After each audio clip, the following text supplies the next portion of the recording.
Welcome to the Altrusian Grace Media Satsang. Satsang is drawn from the Sanskrit words Sat, which is being, essence, or reality, and Sangha, which is association. While Satsang is commonly ascribed to sitting with a guru or spiritual leader, one will find neither here, and no one will claim to be. In the AGM Satsang, it is all about introducing ideas through discourse with true people, or merely to be in the company of true people, particularly those who are seekers on a spiritual path. The aim is not to provide answers, but to stoke the fire of inquisitiveness within each true person, to find the essence of truth within themselves. Those who stay are invited to participate and share their ideas, speculate on possibilities, and enrich their own process of active imagination. Debugging reality, encountering firewalls, and creating an exit strategy. As children, we are raised with the notion of magic. A particular relationship centered around magic is instilled through various sources, such as movies and books, and we grow up believing in a certain non-belief.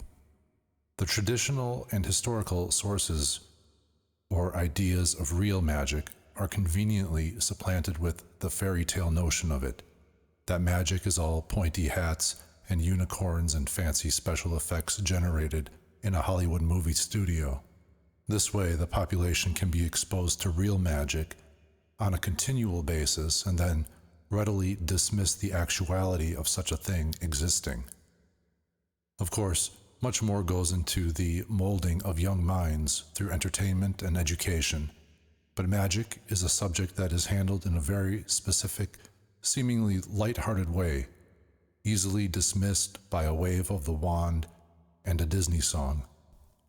The product of such indoctrination are the gatekeepers of mundane institutional rationalism, slowly rising to power in the late 1700s, and now virtually a standing army equipped with Newtonian physics and materialist dogma at their ready.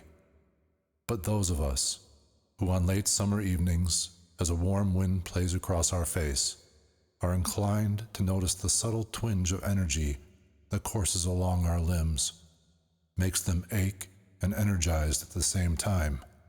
We know differently.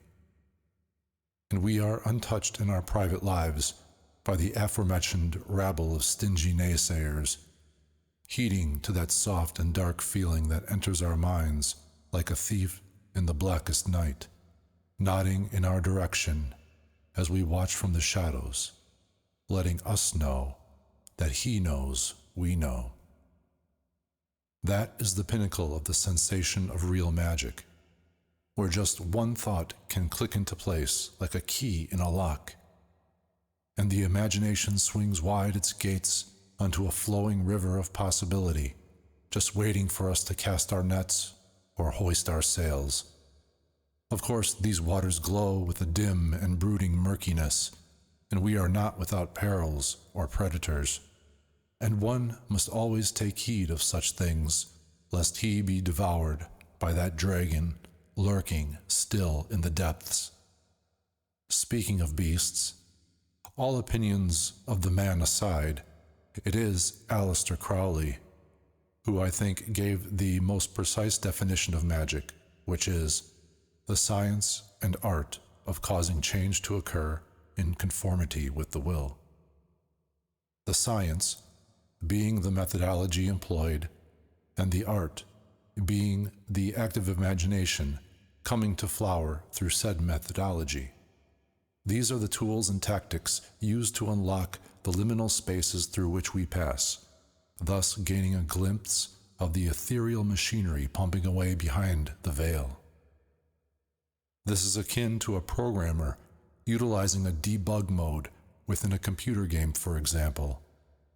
When debug mode is active, the programmer has access to numerous parameters and functions and are of particular interest to say video game players, as they can be used to cheat, access unused content, or change the game configuration beyond what is normally allowed. This runs parallel with the ideological function of Crowley's definition of magic. It is through magic that we might experiment with how the world interacts with us according to our desires, as opposed to how we interact with the world, which is normally haphazardly, blindly, and chaotically, regardless of how structured we might build our lives. When looked at from this perspective, we can confidently take magic off the table as relating to any sort of real spiritual endeavor. Not that it doesn't hold any value for the practitioner and his worldly life, but that spiritual pursuits are entwined with the true inner self and the pleroma, or realm of the all-encompassing and endless void, the space wherein resides the all. Acknowledging this, let us now explore further, quoting Wikipedia. Compared to the normal user interfaces, debug menus usually are unpolished and not user-friendly, intended only to be used by the software's developers. They are often cryptic and may allow for destructive actions, such as erasing data without warning. Incorporating this into a magical context, this gives the impression that the realm behind the veil is primarily accessed by those who have developed or created our world, and allows for shifting of not only physical events, but even more so consciousness itself. By metaphorically sliding the knobs up or down, one person, or many for that matter, might experience an awakening of sorts, albeit this would imply an artificially expanded consciousness. While this might be seen as advantageous to beings cultivated as organic portals, it has negative implications and muddies the waters for true humans, making it more difficult to wade through the mire and eventually, hopefully, realizing the conceptual simplicity of the end goal of escaping the prison we find ourselves in. This artificial expanded consciousness also opens the floodgates for imposters and charlatans posing as teachers in a profaned offering of spiritual guidance or advice. Having downloaded their marching orders in the form of entity communication, vivid dreams, or otherwise, they set upon the gullible as agents of disinformation. They vampirize sacred knowledge and apply it to what I call conspiragossip. That is, they engage with the latest Illuminati celebrity death, speak of obscure, intangible, unreachable goals like ascension or raising vibration to reach a 5D density. Many of them also offer dualistic alternatives to existing paradigms, exchanging extraterrestrials for intraterrestrials, indigo children for starseeds, Pleiadians for Arcturians, Freemasons for Jesuits, New World Order for the Cabal, and so on and so forth. They offer no value beyond sensationalism and the semantics of unsustainable belief systems. Many of them are able to talk a good game, using esoteric buzzwords and circular contradictory speech. An excellent way to discern some of these attributes is to take one of their monologues and transcribe it into written form and read it instead of listening to it. If it fails on paper, or the actual text gives way to confusion or seems fluffy or unrealistic, then usually one should take these words out with the trash. There is no actual truth coming from their mouths, and it gets the true human nowhere in attaining or furthering their spiritual goals.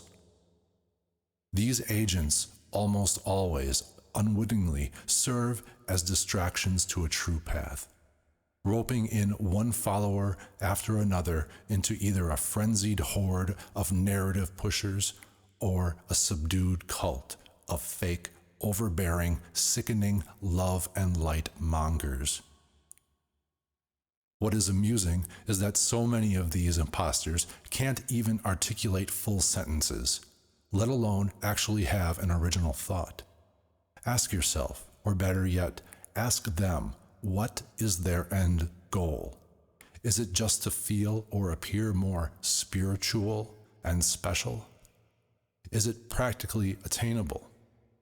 Could this be some deep down desire to feel more important than the static role dictated to them as organic portals? And where once they flourished at conventions and in congregations at the dawn of the New Age movement, they now attempt to wax poetic and populate YouTube live streams and channels.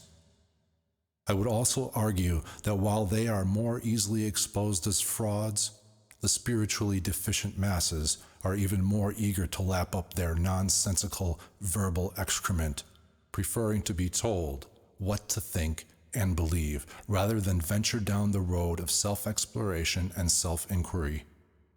These organic portals are but merely actors given that same glimpse of the debugging menu as dedicated magicians who work hard at accessing it. And even the best of them remain stuck here on this prison planet. But that's really all that it is. What lies behind the veil is a compartmentalized view with the ability to push a few buttons and play with some of the parameters, and nothing more. Magic is not a way out or a solution to finding truth. Divination through tarot card readings are a bit different, as this does not generally interact with the debugging menu or the external veil. However, they can only be used rightfully by an individual as a tool and medium for self-inquiry. A reading cannot be accurately applied to another being, as the cards act as a personal method of reflective thought. To clarify this idea, one can imagine playing a game of squash alone, the ball being the person's question or inquiry, and the court walls being the deck of tarot cards. Another analogy might be an artist or painter whose inquiries take the form of paint and brush. The cards are like the empty canvas awaiting colors and forms to appear. Through these elements, the art of one's life can be more easily visualized. Self-inquiry through divination, in whatever form it takes, is not without its misguidance and misuse. It cannot and should not be used to determine the future or make decisions. It exists by assisting one's insight into the self to help alleviate or unobscure the internal veils. According to mystics of Eastern theology, specifically the rishis of ancient Hinduism and the Vedantic philosophy, there are what is known as the 5 koshas. These act as sheaths, or more appropriately, for our purpose, veils. Just as there exists the external veils where magical acts congeal, these are types of abstract membranes which hide the Atma, or the true self of the individual. Just to give reference, the koshas, from most apparent to most subtle, consist of the food sheath, energy sheath, mind sheath, discernment sheath, and bliss sheath, beyond which is Atma. Within each of these veils, the individual may find himself stuck or attached, often over-identifying with one or more kosha. In the case of divination, it can sometimes be helpful in ascertaining one's position amidst the koshas, but ultimately depends on the integrity of the individual to recognize or surpass them. What then can be said of astrology? Authentic, learned astrologers are only able to read the instruction booklet. And even then, this only holds water based on one's current difficulty settings. They can, in a way, let one know what the parameters are currently set at in the debugging menu. Concerning this, though, I think only organic portals are truly drawn to astrology and put their belief and reliance upon it. For an individual who has come to know Atma, will realize that their path is open and that they have the ability to forge a new and unique path outside of any predetermined destiny set in the stars, and they will not suffer for it. Organic portals gravitate to wanting to know the plan someone else has already laid out for them in order to assure themselves of their role and place within the collective.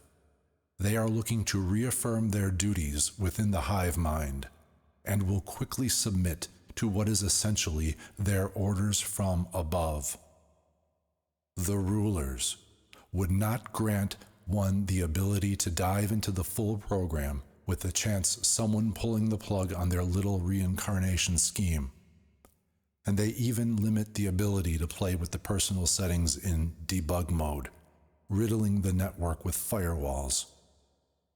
The barriers are comprised of those authoritarian figures who, so rigid and stern in their belief systems, desire nothing more than to put a leash around your neck, and peddlers of conspiragossip who might play a dating advice wannabe beauty queen by day and a self-proclaimed ascended researcher by night are ready to welcome you into their similar ascended club of sheeple and relieve you of the trouble of having to do any research for yourself.